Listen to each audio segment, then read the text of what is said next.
Welcome to the Frugalpreneur podcast. I am your host, Sarah St. John. This episode is what I refer to as a showcase episode where I feature a bootstrapped entrepreneur and they briefly share their tips, tricks, tactics, techniques, and tools that help them bootstrap their business and the successes and failures along the way. My hope is that each of these showcase episodes will provide at least one valuable takeaway that you can implement right away in your own bootstrap business journey. Now, on to the episode. I was a born entrepreneur. I started my first business without even understanding what the word entrepreneur was, actually not even understanding that I'd started a business.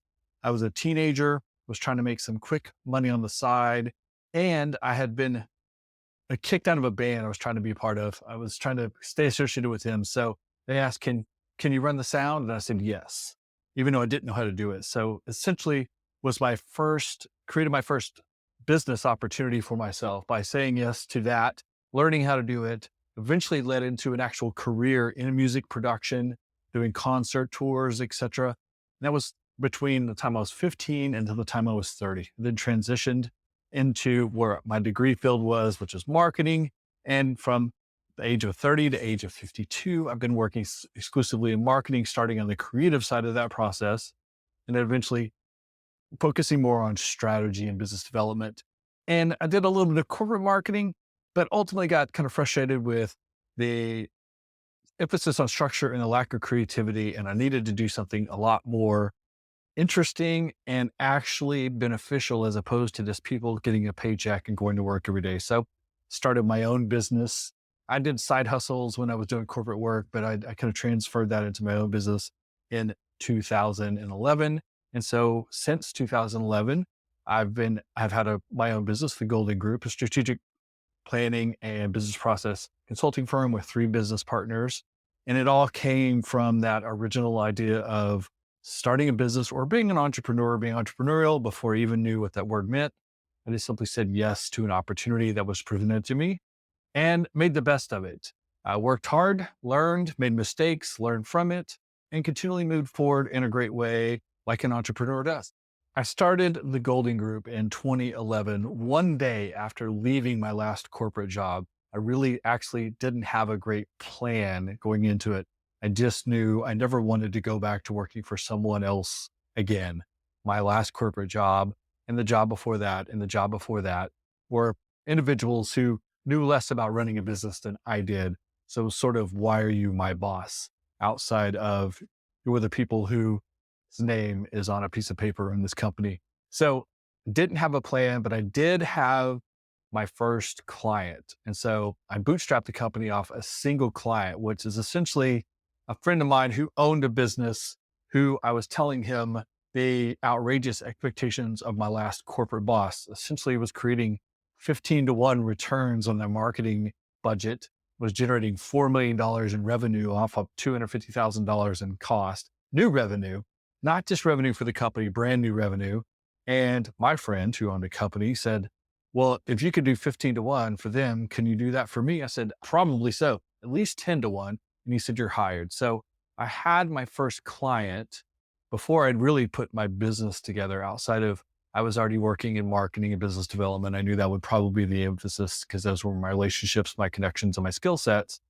But how to pay for it as a real business, as opposed to just me having a side hustle while I had other money coming in, I really didn't know. But all I did know was I could start with that first client. I could hustle and grind to get my second and third client. And I could be frugal, I could be smart. And if I hustled hard enough and worked hard enough and was smart enough and specific and held my money tight for a specific period of time, I can make it happen on my own by bootstrapping and never going back to a corporate job. I think it'd be pretty easy to say the fact that we made it past the first year mark, the 5-year mark, the 10-year mark now, and then we've been in business now, and this is our 12th year, that is easily our biggest success of starting and operating the company in a bootstrap fashion. We've never taken outside money. Now, I do have 3 business partners and they have money invested as well, but it's our money. And it's not an outrageous amount of money that we came in as far as putting cash on the table.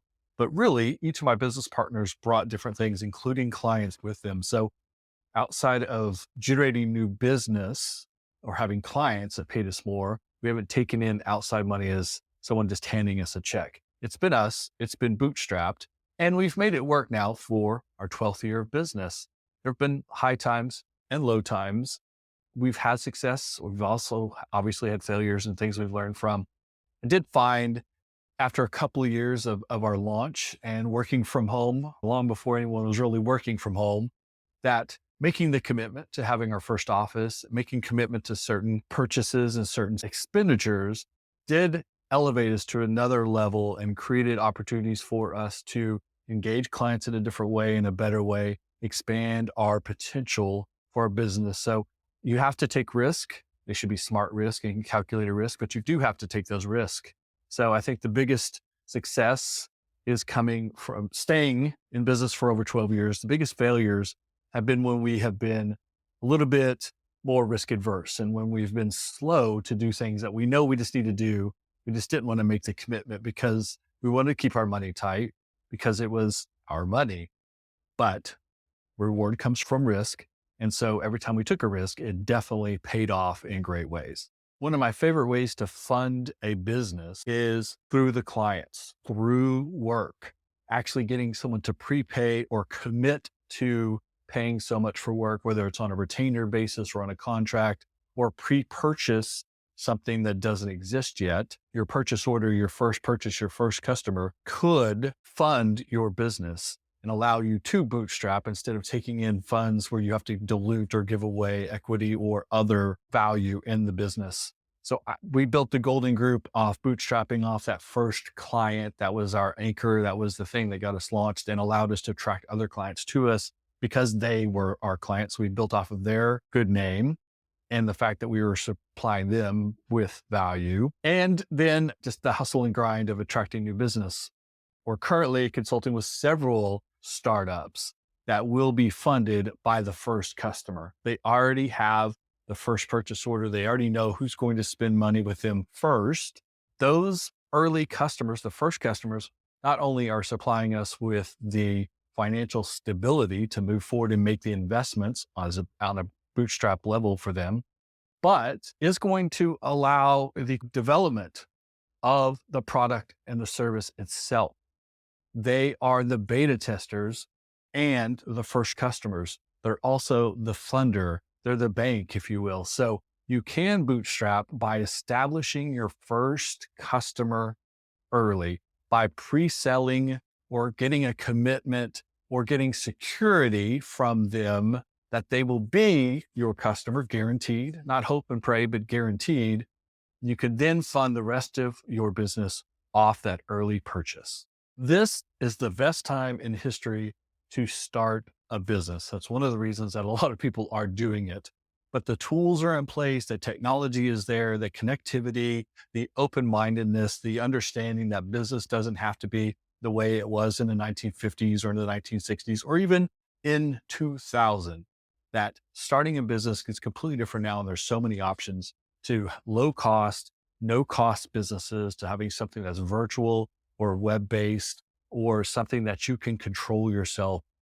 Gone are the days of having to program a website. You can do it off something like WordPress or some of the other platforms that have all the tools built into place. You can get started in that business relationship, even if you don't have the product yet.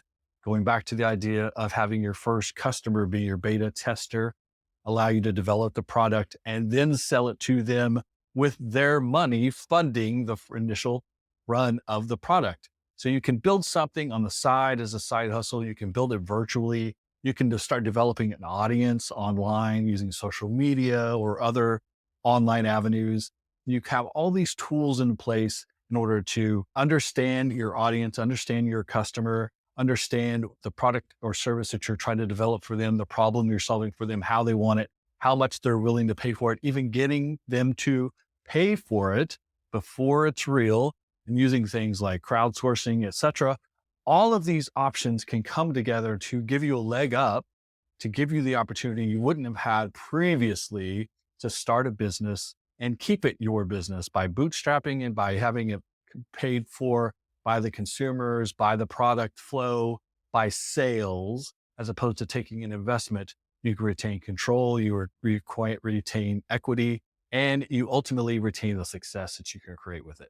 I hope you enjoyed that episode and were able to take away a valuable nugget of information that you can implement right away in your own business. If you feel your story would be valuable for the listeners of this show, please visit frugal.show/guest.